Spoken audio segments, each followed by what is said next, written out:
Hello, everyone, and welcome to episode 118 of Sold with Updike Pugh. I'm Jeff Updike. I'm Weston Pugh, and we have a great show in store for you today. We've got some great homes in the M Streets that we toured on Sunday during what was an amazing day for open houses. Oh, it was. And a great second segment. Yeah, it really is. Today we're going to talk about, we work with probably one of the best CEOs in the world in terms of being a real estate company. And Chris Kelly put a market outlook or forecast for 2021 out to all of the agents in the company, and then they also made a public version of it. And so we're going to talk through some of the high points of that, and then we'll have the link for you if you want to look at the whole thing in its entirety. Lots of great information, and just not to be a complete spoiler alert, but it does look good. So stay tuned. And other than that, the market for us just last week, the day in the life of a realtor, it was pretty nonstop last week. I felt like it was definitely the spring is here, even though the market thinks that it's hot, just like the temperatures. Right. It's been nice. People in the cars all day, unlocking doors, and coming up with prices for everybody. So. Lots of activity out there. I'm really happy that we're kind of getting back into that spring mode because I can get back out and start riding and start boring everybody with how much I like the North Haven Trail. It is, you know what, I keep saying, okay, February is typically the coldest month of the year, but it's supposed to be 74, 78 tomorrow. And I'm like, all right, I'll take it. You know, this is, I watch Channel 8, and so Pete Delkus is my weather guy. And, you know, he was talking the other night about how this is one of not the La Nina, the other one. El Nino. The La Nina year, which means we're going to have a more warm winter. And, you know, we've had just like that mild dusting of a little bit of snow one day. That might be all we get this year. That would be fine by me. I've ordered my pomegranate tree, and I am excited to go pick that up. I'm trying to figure out where it's going to go in my yard. Patrick Dickinson is going to help me pick the perfect space. If you didn't see, there is a link from last week's show called For Rooted In, and you can pick up trees that they're going to be selling that are great for the spring, and it is really close to being time to put those in the yard. That's cool. Yeah, so. Well, let's jump into properties. Let's talk about them. Okay. So the first one that we're going to talk about is going to be 5223 Merrimac Avenue. And this is if you think about the M Streets, and many people make the migration from uptown into the M Streets, or they downsize into these neighborhoods. They're some of the most charming homes. It just screams homey. It really does. And this is one of the ones that is amazing for it. Yeah, many of these were built in the 1920s and 1930s, and there was that was all old farmland right through there, and it's really been developed into some really great walkable neighborhoods. You've got lots of mature trees over there being, with the neighborhoods being 100 years old. That's true. And great access to Greenville Avenue, great access to Central Expressway. You can hop right across Central Expressway there, and there's Chelsea Corner Pub, there's all of those restaurants that are up and down through the Knox Park area. And that area, I guess maybe not for Dallasites, but for most people, that's really walkable. And the other thing too is I think that so many people like this area because it does allow you to get in and out. You're not deep East Dallas, but you still have the benefit of being able to get into the White Rock Lake really quickly, running up Mockingbird. There's also Glencoe Park that is just to the north of us. And when the COVID, when we started quarantining, that was where we would go in the evenings and sit out. And it was a really great park, a really large track goes all the way around. They've got some workout areas that you can use. So it's just a perfect location, whether it's commuting or it's just that daily lifestyle. It's a great one. Yeah, it really is. And so, just kind of jumping right into the property, this house is a two-bedroom, two-bath, two living areas, and it really has such charm from the street. You walk up to it with the wrought iron railing around part of the front porch. Definitely a front porch neighborhood. Kind of a little turret-style entry, which is so quintessential for that age of property. And the interesting thing is, like as Jeff was saying, the mature trees just really greet you at the curb, and they're throughout this entire neighborhood, so it's not just one or two. But it is a wonderful house, and as you see when you walk in here, this is a little bit different because of the ceilings. Those ceilings are actually 10-foot ceilings, and it's not something that we typically see in Tudors of this age, but this one was a special, and it was one that captured us from the minute we walked in. And that's all original tile work around that fireplace. And it, again, is one of those very important features that fortunately have not been lost over time. The really rich wood floors give these rooms such great warmth. And as you step up from that living room into the dining room, you've got a really great, probably a 12 by 12 dining room, plenty of room for the sideboard. They have it painted beautifully. And that fixture just really kind of fits that room to me. So it's actually a 10 by 13. And the funny thing is when we were talking with Lindsay about this house, I said, this reminds me of the color of my office. And it actually is. It's Sherwin-Williams Naval.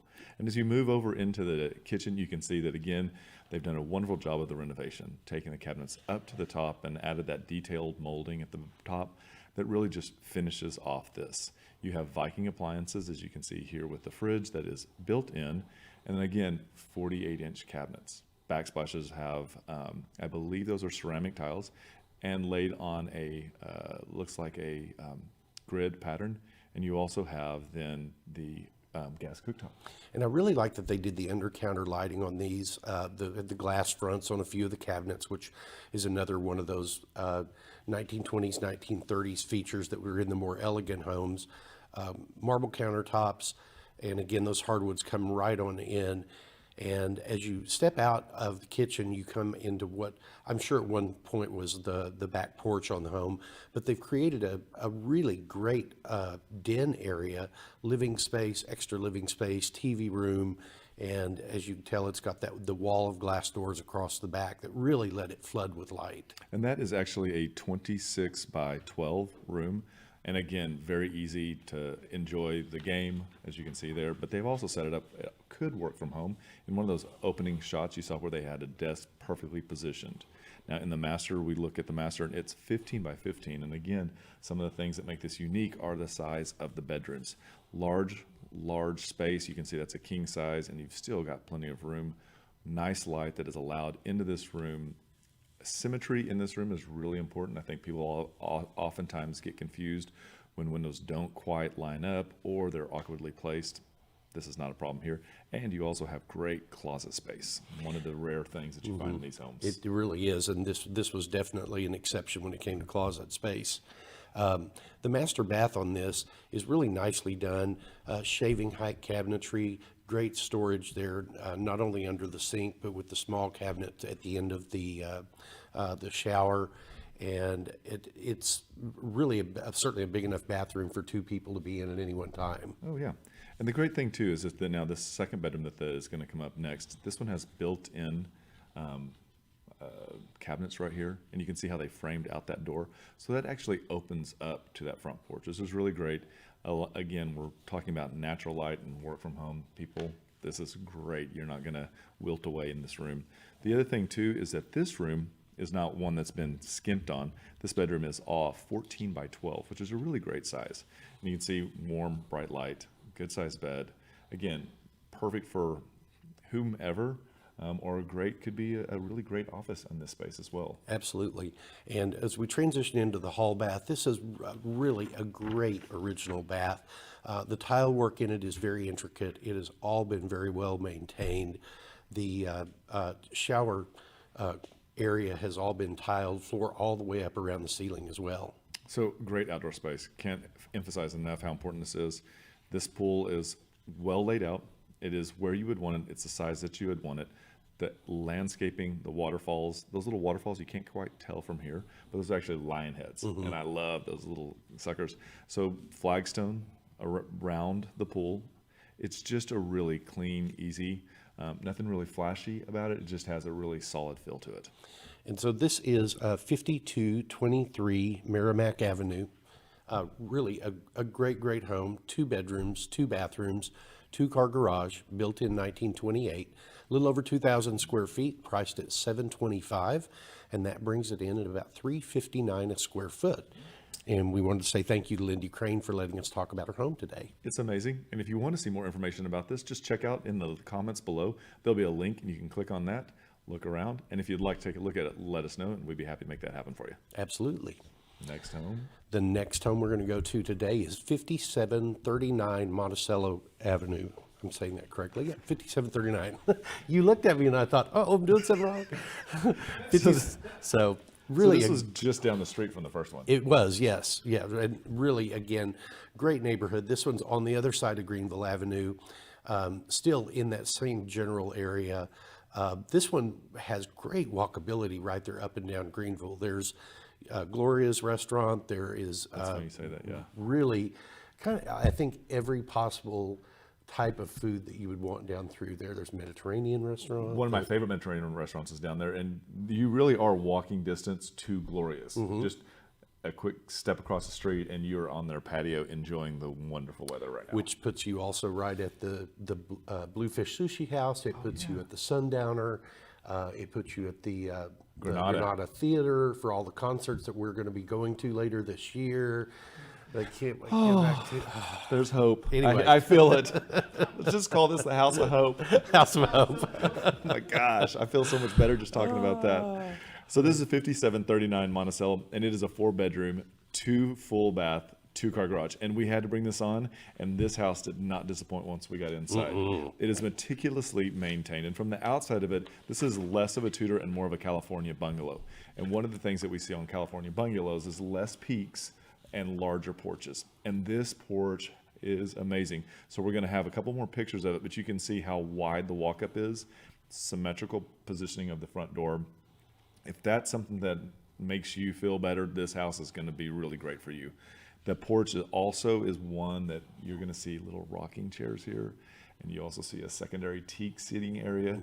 If you're the person that needs to wind down at night and get to know your neighbors, you should really swing by and take a look at this house. It just screams, let's hang out in the front yard, get to know your neighbors, and inside doesn't disappoint. Really great window placement in this home. The rooms are very open, very large. The lighting fixtures are well done throughout the home. Has the brick fireplace on it, which I believe is original. And they've done a really good job of keeping the unique parts of this style of home, like the beambox ceiling and the brickwork around the fireplace and the upper windows that are big and wide and open, and then the lowers are the smaller divided ones. So it's just a lot of that charm that you really have to have in this age of home. And we thought it was important to show this picture because it's a really good transition photo. So it allows you to see how the space is used and that there's not wasted space. And I think that's so critical.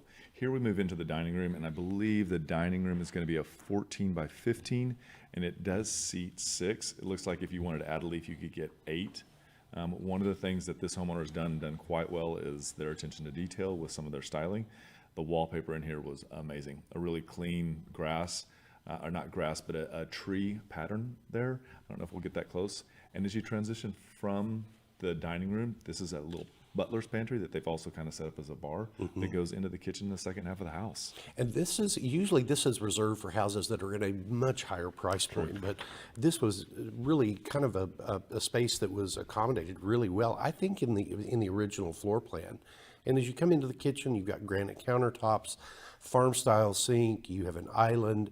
That is it's a 4-burner commercial grade Viking range, but then it has 2 griddles on it also.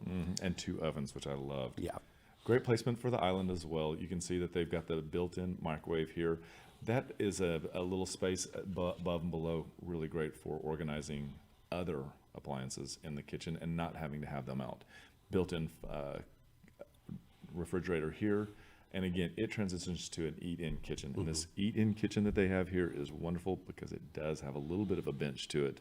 and it's a really easy place, great light. I think this is one of those areas in the house that I just absolutely thought the homeowner did the best with it, because it's almost the way that they've tied in that bench to the stairs. It's like very thought out. It's a smart. The light right here both has shades and plantation shutters. And then here we go into the master. And the master bedroom is really amazing. This is on the second floor as you come up to the stairs. Really, the entire second floor is kind of the master suite. Huge, oversized room. That is a king-size bed, and I think those are either 42 or 48-inch nightstands. It is just, and a bench. Yes, it's just an enormous room. Really great light up on the second floor. This is going to be facing the east, so you get that really good morning sun, and you've got this really great porch to come out on and hang out. It was a great porch, and it actually overlooks the backyard. And the interesting thing is that we're only seeing one side of it. There is another side of that. It's really long. And here we go into the master bathroom. And here you're going to see sinks, symmetrical, really great storage and smart use. But the one thing that I think that they did is they actually put the window and the tub correctly. Sometimes the windows are a little too low. This one is really great, adds light, no frosting, but still has private. And then we have a really great walk-in shower. One great thing about a pony wall is that there's less to clean, and it's easier for you to keep everything set aside. And a really great closet. This is just done immaculately. Plenty of room for no matter how many clothes you have, shoes. And this is the upstairs kind of lounge area for the master as well. And those are not really books. That is wallpaper, but it's a really interesting use of that wallpaper. Absolutely. So we've got 2 more bedrooms, and there you can see, again, wonderfully done, easy symmetry, easy color palette. They make sense in this house. High ceilings make it not feel cramped. And so we see a house that actually is super livable from all aspects for everybody. Here we see that we have the second bathroom. And again, it's done in a really rich palette today. They've kept the cabinet doors. It's kind of like a California bungalow look as well. Outdoors will not disappoint. We've got turf grass throughout. You've got outdoor seating area that is really wonderful. One of the things that we're not going to see here is what a wonderful job they've done with the garage. The garage is this guy's go-to lounge, and it is such a well put together home. It really is. And that turf grass, as you see coming down the side there, that is all drivable. You can actually pull your car on it and not damage it. And then you've got a little bit of covered space back there in the back that they're using as an additional outdoor area. And that's a good shot all the way around to the back, kind of show you where your egg goes, and then you've got some extra storage on the other side of the house there. So this is 5739 Monticello Avenue. It's a 4-bedroom, 2-bath, 2-car garage.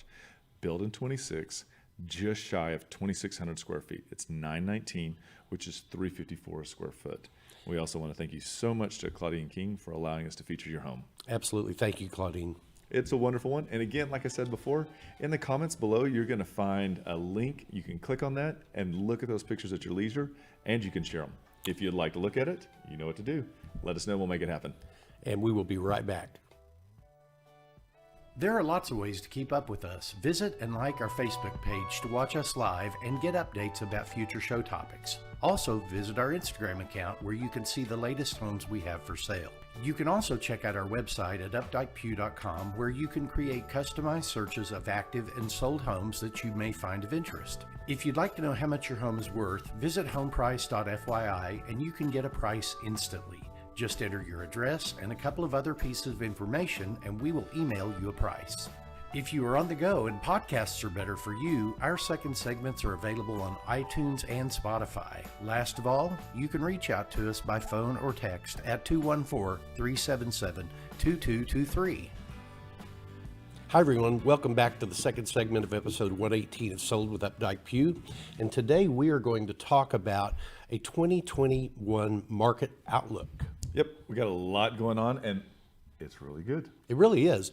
You know, one of the great things about working for a company like this is you have these really great thought leaders at the top of the pyramid. And we have a really wonderful CEO named Chris Kelly. It's been on the show a couple of times.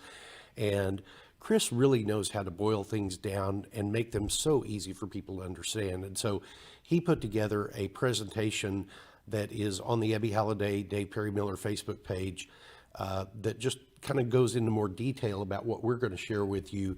If you want to see it, that link is going to be in the comments below. Certainly go take a look at it. But we thought we'd hit the high points today. Yep. And one of the things that Chris started off was, is he started talking about lead indicator or lead measures that they take a look at.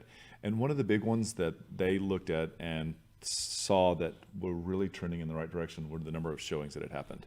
So they went back and looked when the first, I guess, when they began the lockdown and how everything really just began to ratchet down.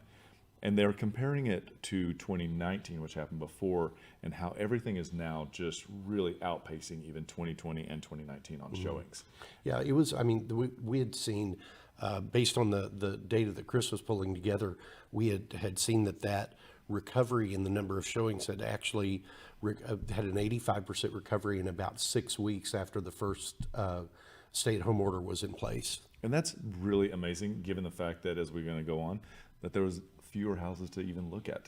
So really a healthy number of showings happening all across the board. Yep. And I would say that they're happening at all price points. So it's not just happening at the entry level at, $250, and it's not just at the luxury level of $1+ million. It's kind of the whole board. And there was a really interesting aspect that he put on this, and he used a word called exurb, which I'd never heard before, and it makes a lot of sense. And we were joking about, we wonder if he made it up or if it really is Chris, a real if you're word. watching, that's what he said. He goes, "Did he make that up?" And I was like, "It's got a definition. I don't know." But it was, but it's really talking about the areas of growth that are even beyond the suburban markets. Right. And he put together the our core county data, talking about Denton County, Dallas County, Tarrant County, and Collin County. And then he talked about that for a moment, and then he started talking about that outer band of adjoining counties where all these exurbs are happening, which is like the Aubrey market, and it's happening in Fairview, and it's happening Wise. Yes, it's and then Weatherford, Parker County. Yeah. I was like, "Mom, guess what? Yeah. You're in a hot market. Who knew?"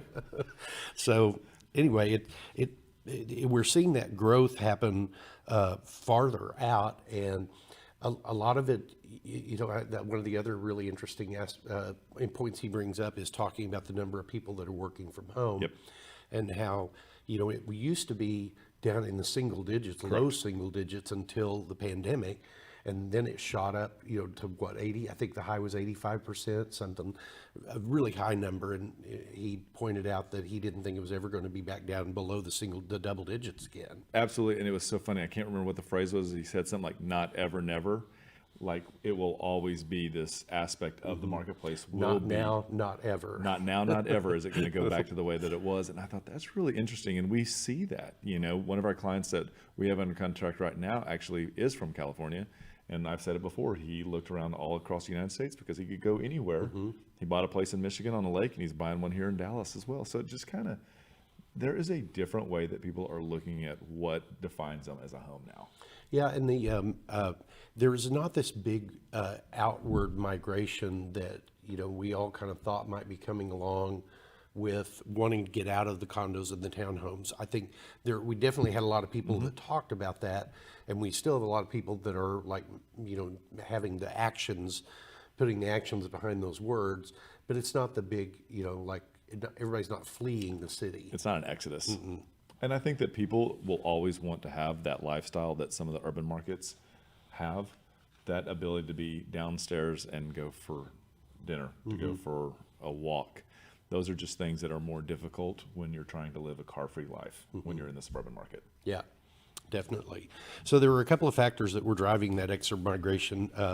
One was the affordability. Our average sales price in Dallas County now is $333,000, and that's up significantly from what it was 3 or 4 or 5 years ago. But from an affordability perspective, the exurbs still offer an average sales price of well under $300,000. Absolutely. And the other thing too that we're seeing is new construction. New construction is everywhere, especially if you look inside of Dallas. If it's not infill product, there's a lot of new townhomes, new condos. And then when it does get into a little bit more of a neighborhood, it's new construction. I mean, there's always people that joke and say nothing stays very long in Dallas. It gets bulldozed. True, and a lot of large scale national builders have bought huge tracts of land that are like between here and the Oklahoma border. And then there's also David Weekley is doing an infill product over there by the trail that you ride on. Yep. And it's just amazing that they're like, boom, grabbing this and they're infilling it. You put a sign up, and sometimes these things are sold out before they're completed. Absolutely. It just is amazing. So there's a lot of one of the other things that we wanted to point out was that the rise of the remote work, as we discussed a moment ago, one of the changes that we're seeing occur now is where it used to be that businesses moved and then people moved to the businesses, and now because people have been able to work remotely, they're taking that opportunity and they're moving places here like our customer is, and now the businesses are following because they know that workforce is already here, and so we've already begun to see a lot of relocation of corporate relocations here. Actually, he said it was 86,000 moved here from California in 2020, and that was during a pandemic. And I think that the little asterisk of during a pandemic, I think that speaks volumes to what's happening here with the Texas economy. So moving on to just some of the economy and the market numbers, I'm going to kind of bounce through some numbers real quick here, just because I don't want to get bogged down in them. But the forecast for 2020 in GDP growth is a negative 2.7. That was expected. But as we get into 2022 and 2021 to 2022, they're expecting GDP growth to be over 3%. So the definition of a recession is 2 consecutive quarters with a negative GDP growth, and so I think we will be officially out of that recession. You never know you're in it or out of it until after it's over. So it's a quarter after it's done that you find out. So I think we'll find after the end of first quarter we're either out of it now or by the end of second quarter, certainly. And speaking of 3%, they're also projecting that 30-year fixed mortgage rates will also stay in and around 3%. The ability for them to stay under 3% is probably going to go by the wayside at the end of this year. But they are saying that for 2022 and 2023, or let's see, 2021 and 2022, that they will stay around that 3%, which is amazing. And I hate to say historic, because it's not really historic after it's been there for 8 years. Right. Home price change year over year. Last year we experienced about a 15% price growth in our marketplace. They anticipate that growth to slow over the next couple of years, so we'll probably see somewhere between a 7 and 8% price appreciation each year the next 2 years. So are you ready to switch to the ones about buyers and sellers now? Yeah, let's jump on. So buyers and sellers, I think this is really critical, because you hear all this, and so we don't want to fan the flames and make people think it's impossible to get a house, because it's not. We do it every day. But there are some things that talk about, let's say, sellers at the beginning. I think that one of the things that is critical, and we see it all the time, is that there is not a lot of greed left in the market. Appreciation based on calculations and numbers is acceptable. But to throw a willy-nilly number out there, it doesn't work that well. I think that we have smart buyers in the marketplace, and agents are really focusing now. And so something may be amazing, but if it's really overpriced, it just it sits, Yes, it languishes. And we can see this because we can see price reductions. And so that's when something's not quite priced right. That being said, when someone does hit that sweet spot, and both a buyer and a buyer's agent see the value in it, that's when they get those multiple offers. And he pointed out that to be mindful of the market and to price accordingly, and that rings true to us all the time. It really does. And one of the points that was made was to not fall in, as a seller, don't fall into the trap of thinking you don't have to prepare your house for the market. True. Because we see it all the time where people are willing to continue to pay record prices for houses that are completely done and complete and well done. Yes. But we also see houses where buyers walk in and maybe the kitchen wasn't renovated in the last 20 years or so, and they kind of focus on that one thing. The rest of the house may just be drop dead gorgeous, but they focus on that one thing, and nobody's got the time to go through that right now. It is an interesting thing. So yes, houses must be on the market. They must be really ready to show. The other thing too is, don't wait for that unicorn. Right. Yeah. Staging, pricing strategy, photography, virtual tours, all of that is still critically important.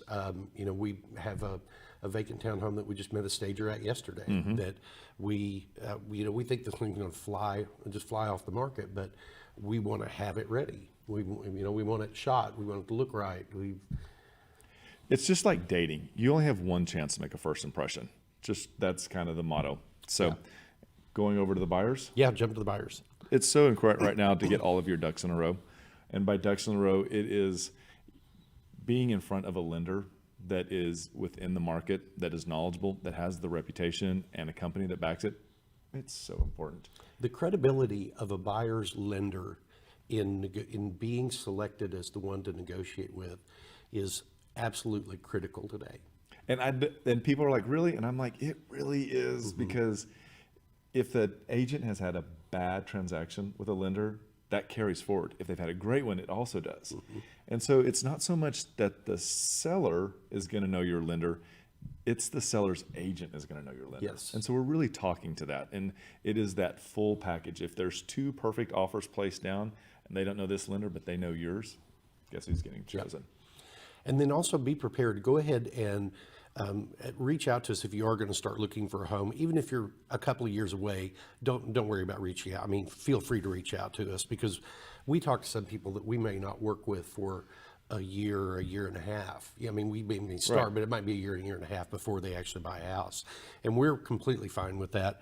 But there are a couple of different online tools that you'll want to get set up with.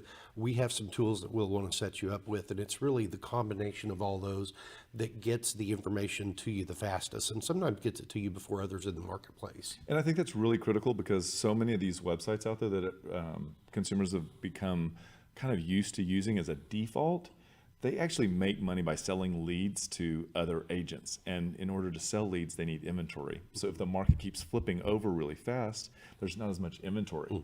So what do? They throttle back on changing the actual status of a piece of property. So by the time you send it to me and you're like, this is the one I want to see, I'm like, that's been under contract. Been in contract for a week. So we like to set you up with a portal that'll actually, or an app that actually gives you real-time information. You can do that really quickly. The other thing too, I think this is a really kind of like piece of information to make you feel better, but your first property may not be the property that you get, and just be ready to make multiple offers on properties. Right. So, And to us, it is part of the process right now. It's fine. We may make half a dozen offers on something before you actually get something under contract that you're going to close on, because properties have different values to different people. If it's a perfect house for someone and it meets all of their check boxes and it's in the absolute best location, they're going to pay top dollar for that. Where somebody else looking at that same property, it might not quite be in the location they want, and therefore it's not quite as valuable to them. So, but that's the way you learn what the market will do and what it'll bring. Yep. And so do we want to hit the tailwinds and the headwinds heading up on the market? Yep. Tailwind, strong economic recovery, especially in North Texas, where we have continued job growth. The recovery from the unemployment that we've had over the last 9 months, we are only within about 10 million jobs of being back to the employment levels that we were pre-pandemic. So we're 10 million is a lot of jobs, but it's this is not 2007, 8, 9, 10, 11, 12. Buyer demand remains high. Historically low interest rates. I think we've been saying that for and people have greater flexibility in where to choose to buy because of all the remote employment that's going to continue on into the future. Yep. And so some of the bigger headwinds that we're going to see is we're going to see constrained inventory, and that's both in pre-owned and new construction. They just those are cycles in and of themselves, where one begins to deplete it takes the other one, and so it just kind of is this never-ending cycle. Affordability issue, even though we are one of the better prices in the United States, it still sometimes is a little bit of a sticker shock to locals when they say, how much is that house now worth in that neighborhood? Things have changed. Yeah. So these are just items that we want to present it to you. There's a whole list. I think he spoke for, 40 minutes? Yeah, 40 minutes. Great information. That link is also going to be in the comments below, and I would encourage you to watch it, just because I think that Chris Kelly has been on the show, I think, twice. And Chris Kelly is such an integral part of where Ebby, Dave Miller, and Williams True are. And it's so exciting to hear him talk because he does have a vision, and you can hear him, and you know that he's taking the company in the right direction. And it's just great to be around. And it's very, one of the we've always been a very customer and very community-oriented company. And I mean, Ebby Halliday did that for 75 years, but I do feel like he really understands that and is there to kind of push us into the next 75 years of this. So really look forward to y'all watching it and seeing what you think. So let us know. And I guess that's the wrap for today. Hope you enjoyed it. Thanks for spending your lunch with us. And remember, we want to be your realtors for life.